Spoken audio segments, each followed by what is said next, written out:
So, do have be versus be do have. This is an old concept, and I have heard it credited to Zig Ziglar, Tony Robbins, landmark education, and even Buddhism. And honestly, I don't know where it started. I have found it to be true and a really useful concept and distinction when we're wanting to transform how our life goes.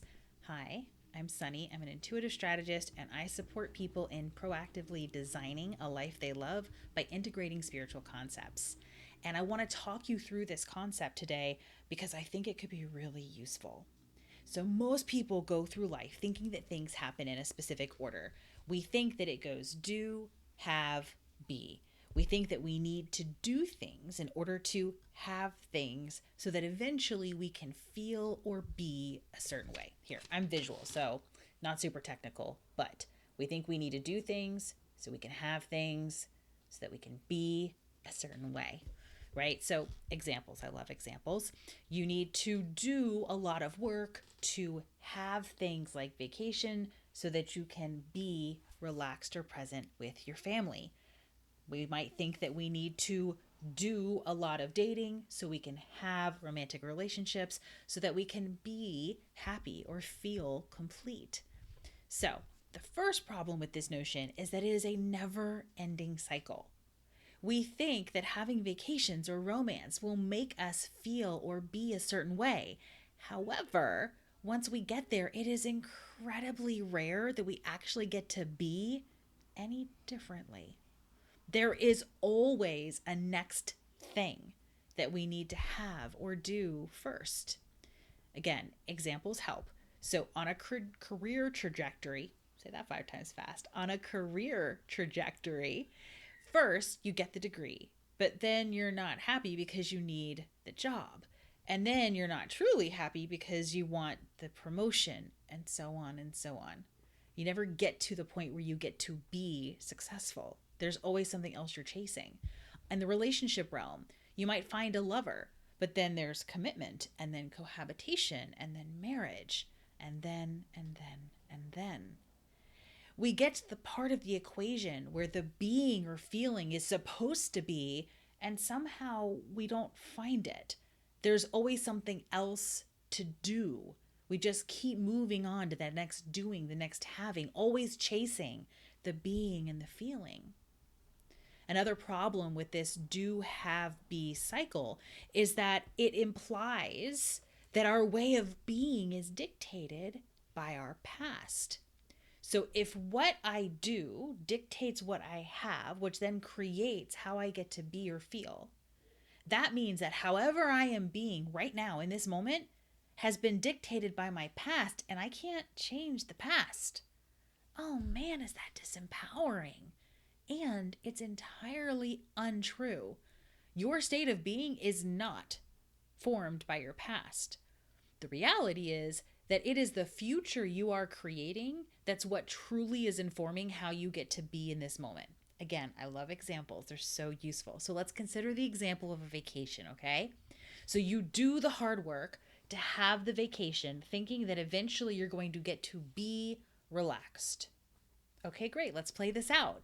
Leading up to vacation, you're likely to increase your workload to prepare to be gone. You've got to pack, you've got to prepare your home, your family. This likely leads you to feeling and being stressed in the moment. But okay, you get there. There's no work, you've got time with your friends, your family, new environment. You get to enjoy this for the next few days so you sink into being relaxed. Then, before long, the end of the trip is creeping up on you. And you're thinking about how you have to go home soon and what's waiting for you when you get home. The work, the lists, the to dos. And suddenly you're back into being and feeling stressed. It's not the past that's influencing how you get to be in the moment, it's what's coming next. Also, this mentality, the way you get to be, it didn't last very long. You almost immediately jump to the next thing that you have to do. The do, have, be cycle is never ending, and it's not usually super satisfying. We're always waiting for some point in the future, and we're always focused on that first step of the process, which is doing. So, what if you flip the script? Again, not super technical, but what if we move the being to the front of the equation. What happens then, right? If we start being and then allow that to influence what we then do and what we eventually have, we get be, do, have. For example, I love me some examples. If you want to be peaceful, start by choosing to be peaceful in the face of whatever comes your way that day.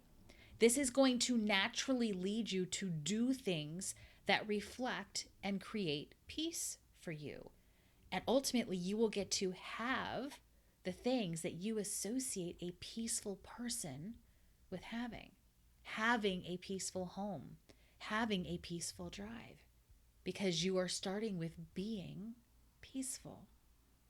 I mentioned I work with my clients to create a strategy for designing a life they love, and we always start with an intention and how they want to be. Whether we're focused on growing a business or dealing with a life transition, we always start with how is it that you are wanting to be that you're not getting to experience right now. If you can get really clear on how you want to be in life, the rest will follow. It might be happy, safe, secure, peaceful, compassionate. If you can get super clear on what it is, how you want to be or how you want to feel, and then get specific about what that means to you, it can totally transform how your life goes for you. And I get that this might still feel really theoretical, and I'm all about experiential learning. So let's make this into something that you can apply in your life right now, right here. Let's do it. So first, consider making a to-be list before you make your to-do list. An example, today I choose to be fun. And today I have to do laundry, pay bills, and respond to that email. And while I do those things and all things throughout my day, I will also choose to be fun. This can be fairly easy once you have familiarity with thinking of ways of being and ways of feeling, but most people don't. We are much better at coming up with doing lists than we are with being lists. If that feels like that's true for you, don't worry, I've got you. My next suggestion is to make a list of 3 to 5 ways of being that you are really committed to. These are things that you often find yourself saying that you want for yourself or that you wish you had more of.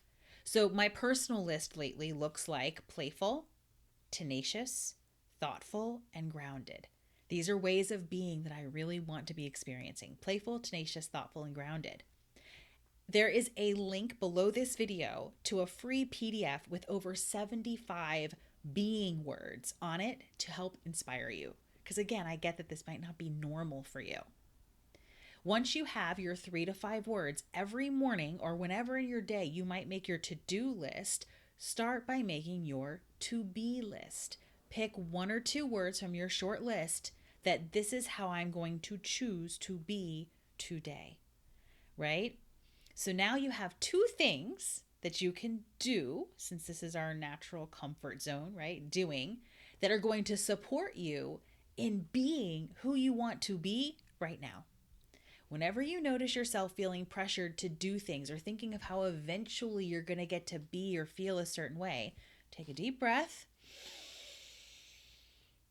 and pick how you want to be in the moment, how you want to be while you are doing those things. Listen, I am not about quick fixes or life hacks. I'm not going to lie. This is going to take practice. You're literally rewiring your brain. I offer a class that can take you through 6 tools that will support you with the rewiring process, and it's complete with exercises to help ensure that you apply them in your day-to-day life immediately. There's a link to that below as well, along with the link to the list of being words. Listen, friend, I invite you to step outside of the do, have, be cycle. Stop chasing that impossible carrot and choose to be right now.